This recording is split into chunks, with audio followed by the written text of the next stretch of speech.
Well, hello, interior designers. I get asked all the time about how to get published on in magazines and whether or not they need a writer. They need to hire me to help them do that. And you know, the answer to whether you need a writer is kind of like a yes and a no. You really ideally need a whole team, but I did want to talk today a little bit about the differences between a copywriter and a PR person, and where you would need one versus the other, and what kinds of things that they do that overlap and what kinds of things that they do that are different from one another. So, sorry, my computer is really loud. So, as a magazine writer, before I wrote for interior designers, I had to learn how to pitch editors for not articles that I was the topic of, obviously, but articles that I wanted to write for them, to have them pay me to write for them. So it would be helpful to me as a writer to have a great topic to pitch. So think about that in the context of like a shelter publication. So, you know, they want the whole house features and they want you guys, you know, having everything photographed and beautiful, and then you pitch it. A writer would not really pitch that kind of an article. Editors at shelter publications want to scout, and I'm talking, when I say shelter publications, I'm talking about national, like newsstand publications, like Trad Home and Better Homes and Gardens and El Decor and all that kind of stuff. So they're not taking pitches from writers for those kinds of features, for design features. They have their writers in-house, right? And or they have kind of a stable of writers that they use regularly, that if they have, you know, like let's say, okay, you know, designer X has this great project, we want to publish it, but we need the writer for it. We're gonna call up this person that we already know, who's tried and true, and we use them anyway. You don't want me pitching your project when you haven't been published before, for me to take that to an editor at a magazine that I don't already work with. That's like a double negative, like 2 strikes against you, right? They don't want to take on unknown designer and unknown writer, and it just kind of breaches the standards of practice to have a writer pitch you. However, to have a writer like me write a pitch email for you, and in your voice, like you're the one pitching it, but the writer is helping you write the pitch, that's helpful to you. And there's another area that I'll talk about in just a minute that's important to have a writer kind of on your team at different times. But with the actual pitch, the PR person has value because, generally speaking, well, if they're worth their fees and worth their weight, they already have relationships with editors. So they're an in. They can, you know, get their foot in the door on your behalf. That's why you pay them. Now, most PR people, if not all, are also writers. Like that's part of their gig. They are good at writing those pitch emails. In many cases, I think they're better than, you know, even a writer like me would be, just because that's something they do all the time. I do that. I more so have experience doing that because of when I was working in journalism as a freelance writer. As just a plain copywriter, I wouldn't necessarily look to hire, if I were you, just a copywriter that didn't have some kind of, you know, real world solid experience pitching. But the PR person, you know, what you would want to shop for if you're looking to hire a PR person is someone who, you know, can say, I have gotten people published in these magazines that you want to be in. I have relationships with those editors. Now, you know, those editors change all the time, but they also kind of, you know, hop from one media outlet to the next. And of course, this is all in constant flux. It's kind of like, you know, answering the question, how do I get published in a magazine, is kind of like saying, how do I beat the Instagram algorithm, you know, or Google and get to the top? Well, it's constantly in flux. and the standards of what are happening is constantly changing because the media and how users interact with that media is changing all the time. So, you also want to look at getting published, in their online versions is usually easier than their print versions. Because it's lower dollar for the magazines. Like on the print one, that's just expensive for them to print a magazine anyway, and they're selling really high dollar advertisements. So their sponsors, they owe their sponsors a certain level of articles and projects in there. So they're going to, generally speaking, go with designers who are a little more seasoned, I guess is the right word, and or who are just the big, huge star up-and-comers. So if neither one of those categories is you, well, if that is you, you don't need me to tell you how to get published, because these magazines are knocking on your door. So if they're not knocking on your door, listen to this. It's just easier to get published in their online, the online versions of their magazines or their websites. They need more content. It changes, daily, weekly, as opposed to just once a month in the print version. And it's less expensive for them to publish, so they don't owe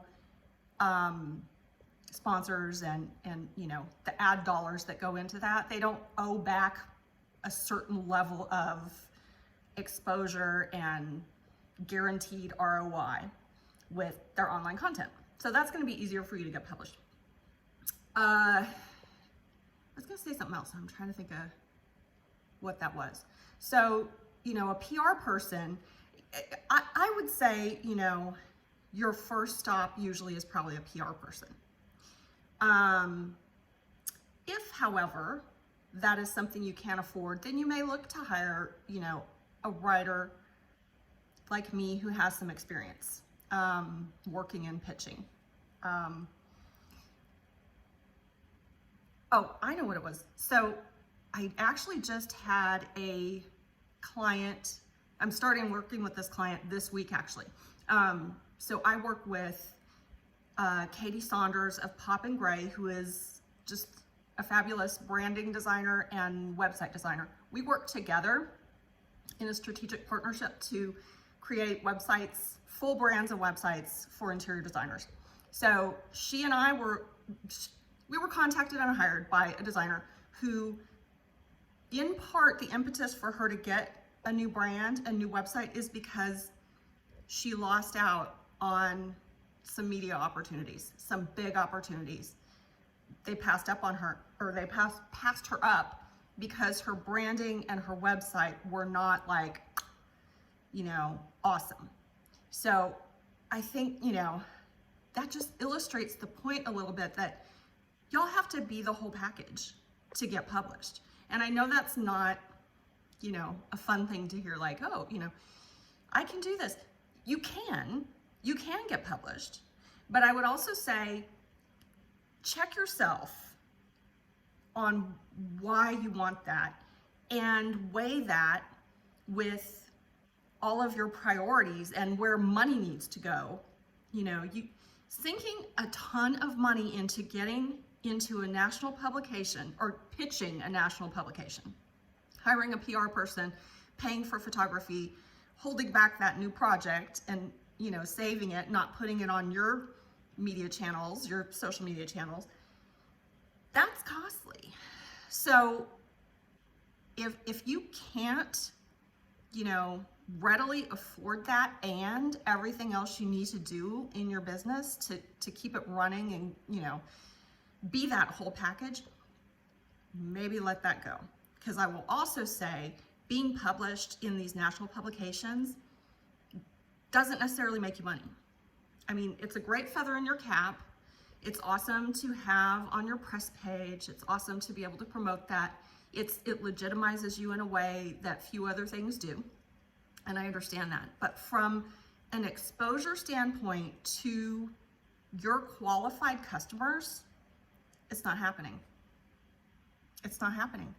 Like, there is such a better return for you to pitch yourself to local and regional publications for getting local clients, qualified clients who are going to pay you. So,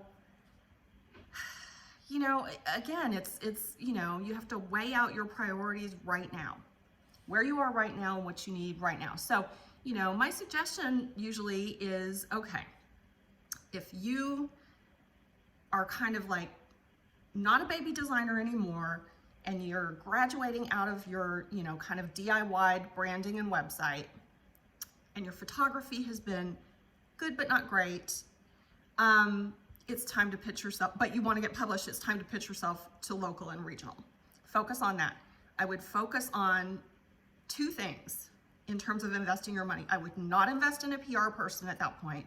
I would certainly not contact any writers at that point for the purpose of pitching yourself, because you can really write your own pitch typically for local and regional. They're desperate for content, okay? Local and regional are always desperate. So you're making an editor's life easier by pitching their projects to them. I should couch that statement. They're not always just completely desperate. That is not always true. It depends on where you live. It depends on, you know, what the sort of pool of designers and beautiful projects, you know, they might have a lot to choose from. So in that case, you know, yeah, it's competitive and there's some things you're gonna have to do to figure that out. We'll have that conversation another time. But all this to say, I would invest first in your brand and your website and getting that looking really awesome. But I would really invest in your project staging and photography. If those photographs look not so hot, it doesn't matter who you pitch to. You know, you're gonna have your challenges, let alone people looking on your website. You want to put your best foot forward in your project visuals, your brand visuals, and your brand messaging. Those are like the three priorities that no PR person in the world can necessarily do you any good if those things are bad. So that's where I would focus. And I hope that's helpful in you figuring out, like, okay, you know, what do I need to do here? But I would also just say, you know, if you are looking for better paid clients, check your ego a little bit at the door. Don't focus on the national publications. Focus on your local. That's where you're going to get money. Paid projects, that kind of exposure gets you where you want to be in that respect. If you're looking to get published nationally for other reasons, good. Just make sure you're at a stage of business where it makes sense to invest in the things that you need to invest in to try to make that happen. And that you can afford investing in those things like, you know, an awesome brand, an awesome website, awesome photography, invest in all those things.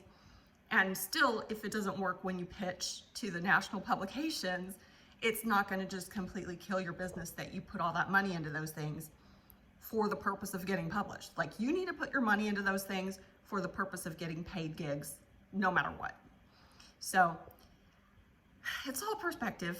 It's all perspective. And, you know, we're all working towards being the whole package within our industry and for our clients. But I think sometimes it's easy for designers to lose sight of why you're doing this, just because that competitive environment and the, you know, seeing other people's, what you perceive as their success because they're getting published all the time, that's good for them. You've got to run your own race with this.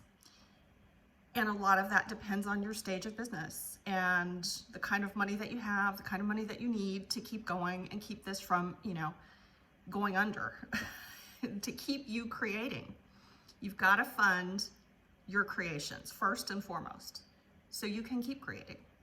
So that is it. Very long-winded as usual. I'm loquacious. Sorry about that. I hope it's helpful. If you have any questions, let me know.